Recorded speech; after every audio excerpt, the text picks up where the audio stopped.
আসসালামু আলাইকুম। মার্কিন প্রেসিডেন্ট ডোনাল্ড ট্রাম্প এই সপ্তাহ শেষে যুদ্ধবিরতির আলোচনার কথা বলেছেন।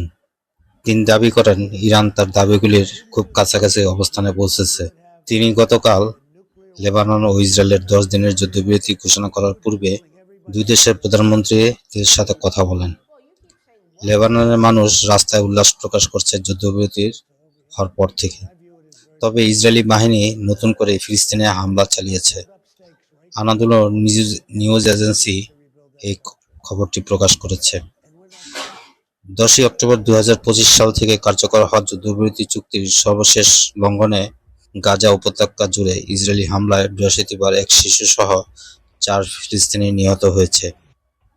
চিকিৎসা সূত্র আনাদোলুকে জানিয়েছে, উত্তর গাজার বেট লাহিয়াকে লক্ষ্য করে ইসরায়েলি ড্রোন হামলায় 2 ভাই সহ নিহত হয় এবং প্রত্যক্ষদর্শীরা জানায়, যুদ্ধবিরতি চুক্তি অনুযায়ী ইসরায়েলের নিয়ন্ত্রণাধীন অঞ্চলের বাইরে একটি এলাকায় হামলাটি সংঘটিত হয়।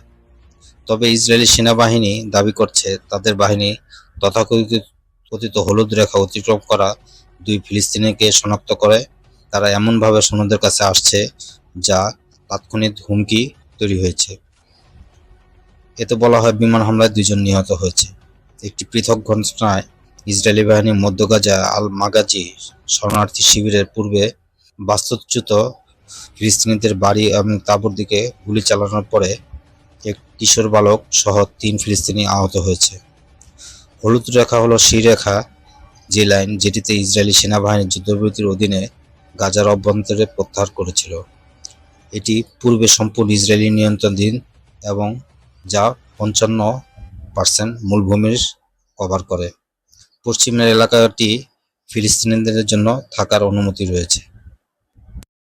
10ই অক্টোবর 2025 সাল থেকে যুদ্ধবিরতি লঙ্ঘন করে প্রায় প্রতিদিন ইসরায়েলি হামলায় কমপক্ষে 765 জন ফিলিস্তিনি নিহত এবং 2140 জন আহত হয়েছে।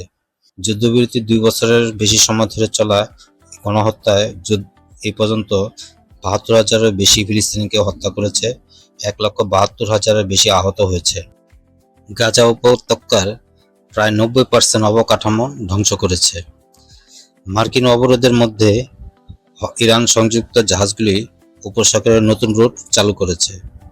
জাহাজ ট্র্যাকিং ডেটা অনুসারে ইরানের সাথে কমপক্ষে 2টি মার্কিন অনুমোদিত জাহাজ লারাক এবং কিসম দ্বীপের মধ্যবর্তী পথ ব্যবহার করে উপসাগরে প্রবেশ করেছে। ইরানের প্রেস মুখপাত্র ইব্রাহিম জুলফিকার বলেছেন, ইরান মার্কিন যুক্তরাষ্ট্রের অবরোধের মধ্যে $9 বিলিয়ন তেল সরবরাহ করেছে।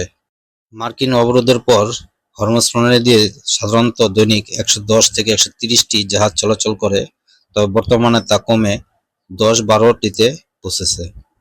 এ ছিল আজকের বিষয়। সবাই ভালো থাকার প্রত্যাশা করে বিদায় নিচ্ছি। আল্লাহ হাফেজ।